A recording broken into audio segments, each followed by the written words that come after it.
Welcome to another Gauging Gadgets Instagram tutorial video. In this video, I'm going to show you how to reply to specific messages on Instagram. So if you're receiving several messages from someone on Instagram and you want to reply specifically to one of their messages, maybe it's not the most recent one, in this tutorial, I'll show you how to easily do that.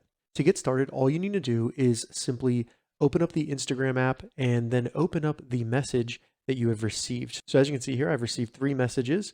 And if I want to reply to the first one that says hello, all I need to do is simply hold down on hello and simply swipe to the right. So I'll swipe it to the right, drag it, and as you can see, that reply icon shows up. And then at the bottom, it brings up where I'm typing a message and it says replying to Gauging Gadgets hello. So now all I need to do is simply type it out, then select send. And as you can see, it shows that I am replying to the specific message of hello. Now, just to show you again, all I need to do is simply select test and drag it to the right, and then I can reply to it. All right, so that's how you reply to specific messages on Instagram. If you have any questions about this, leave a comment below. I'll get back to you as soon as I can. If you'd like to see more Instagram tips and tutorials, check the links in the description. If this video helped you, give it a thumbs up, and please consider subscribing to my channel, Gauging Gadgets, for more gadget reviews and tech tutorials.